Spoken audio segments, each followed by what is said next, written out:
Welcome back to our program for Men Only. We're talking about a man or a father in his home and what he's responsible to do in his home. And I think one of the main things we talked about in that first segment was really the importance of engaging, getting involved with our children, and not just going to the games, but sitting down FaceTime, face-to-face time, talking. And I want to know my kids well enough that all I got to do is look at them and tell they're having a bad day, or look at them and say they've been up to something they shouldn't be, or whatever else. You should know your kids. You should know their likes and dislikes. Now we're going to move on, but I'm going to tell you, as a dad, especially, Preston, you had 2 girls, you've got 1, you've got 3 girls. I've got 5 girls. But one of the things I try to do is take my daughters out on a date once a month and sit down and ask them, what's going on? Tell me you got any guys think you're cute or whatever. We talk about those things. We communicate. And I want to sit down eyeball to eyeball, face to face, and communicate with them and engage. And men, you need to engage your children. Your kids need you. They need you not just to be there, but they need you engaged in part of their lives. All right, now guys, one of the things that we said, Preston, I think you mentioned it, because I sat and I thought, whoa, wow, that could be a rough thing. You say kids ought to have chores? Mm-hmm. They should? You mean you should actually make your kids clean the room, take out the garbage, sweep the floor? Absolutely. Why? It's part of that discipline to prepare you when you go out in the workplace. You have to have discipline. You can't do whatever you want to do when you want to do it. There are rules, there's regulations. If you go to the workforce, your employer is going to expect you to show up. Your employer is going to expect it, and that takes discipline. I'm going to show up every day. I'm going to work those 40 hours. I'm going to do overtime if they tell me to do it. I'm going to come home and I'm going to be a help to my wife. I'm going to help with the children.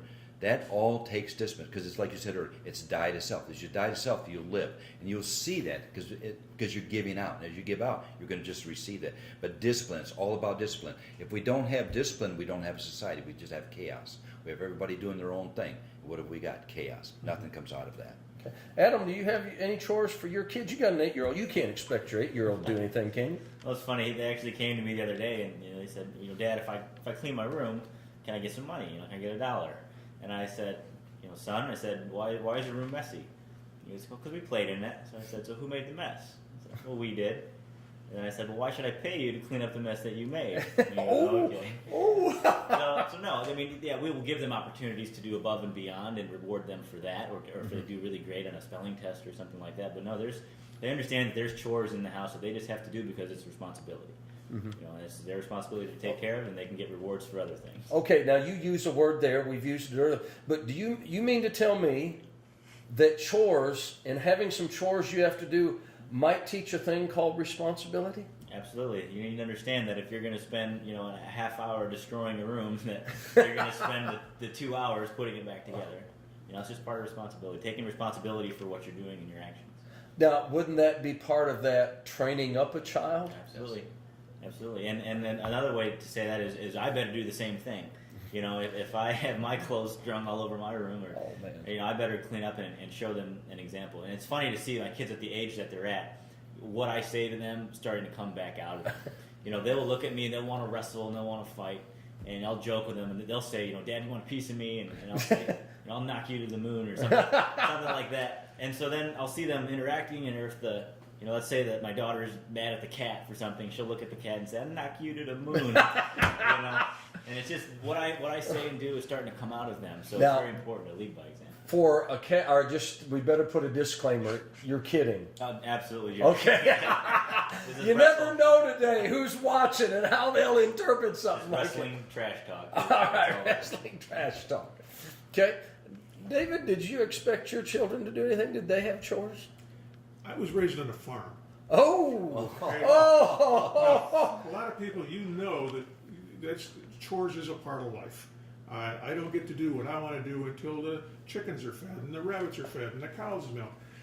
When you're on a farm, you learn that it's part of your life. It's not something you teach somebody. It's part of life. You just do it. My children have chores.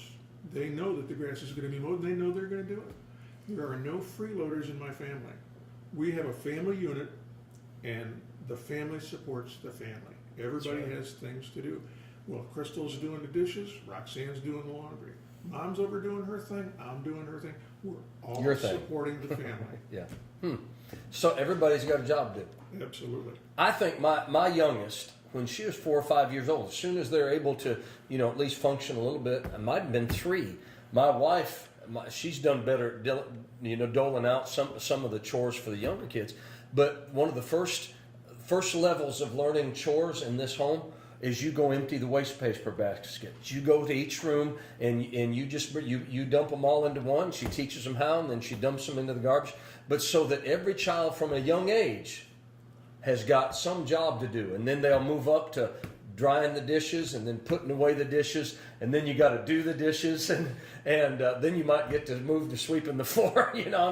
But everybody has a job to do. Train them when they're young, so when they're teenagers, they won't have much trouble doing it. Yeah, so part of the responsibility of a father is to engage the kids and then train the kids. That somehow or another, it's not. Even some people I've heard, and forgive me, and this is just the way I hear it. Just some I want to say mental idiots. And forgive me for being offensive by that think you shouldn't give your kids chores, you shouldn't give them responsibilities, you should let them do whatever they want. I just want to know how your kids turned out like that. I mean, I found out that, and this is one of the things I said, some people ask you, why'd you have 7 kids? I said, so I don't have to mow the grass. So I don't have to do the dishes. And my girls, actually, we just got a wood burn, an outdoor wood burner. The outdoor boiler, and I got 10 quart of wood brought in, some big, man, I had my 19-year-old, my 15-year-old, my 13-year-old, all girls, and because that's all I got left at home, I said, all right, girls, I'm gonna run the chainsaw, cut it, you guys pull it out, and we had a full plan, and I think we went through about 6 or 7 cord, and it was me and my girls doing all that. And they, to be honest with you, they did the heavy work because I'm the only one that can run the chainsaw. And I'm cutting it, and they're picking it up, and I'd look at them the next day. All right, we got to go cut more wood, and they're like, "Dad, please no, we're going to get out and cut the wood. You want to be warm through the winter? Well, yeah. Well, we got to do this." And you know what? We got it done. And I said, "Look, you guys, when we stacked all the wood we could, I said, we're done. You did a good job, and we worked hard at it. And you know what? It didn't hurt any of them. And it built them up on the inside. Yeah. They made them a better person. That self-esteem helps them. Plus, it shows them that families work together. It's not one doing all the work for everybody else. There's a statement that the statement is, I need you to show me what to believe in by living it or doing it. And that's what you all did. You went out there, you all cut it together. Our family works together. Not one is going to be a freeloader, one that's not going to sit back and let everybody work for them. It can't. A family can't rest that way. A society can't rest that way. Everybody has to pull their load for it to function properly. And it builds community. It builds togetherness. It builds like, we're doing this together. Adam, do you expect your kids to do some stuff? Absolutely, yeah. And it's like David said. Sometimes if I'm just doing something simple, I'll have them come with me, just to watch and just to get an idea of how you take a project from start to finish, and explain some stuff to them along the way, or help them, or have them do a part of it. And that part, that 30-second part might turn into 10 minutes, but at least they're getting something out of it, And then when it's done, did 10 minutes really hurt me at all? Not really. Yeah. But just teach them how to work, show them how to think through a project, and train them, give them confidence that they can do stuff.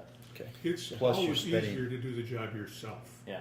It's always better to have them help you. Yeah. Many times I have to reprimand my wife. Sometimes it's hard for her, the relationship, the mother-daughter thing. I'll just do it. It's easier. Yeah. No, you won't. That's their job. That's their chore. They're going to do it.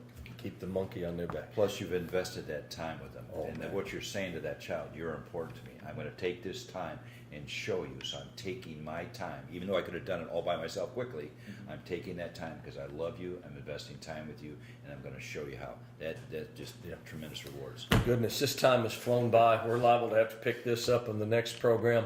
We trust something we've said might have helped you, might help paint a picture. Maybe for some of you ladies out there that watch the show because of what I said at the beginning, might help you know the kind of men you should really look for.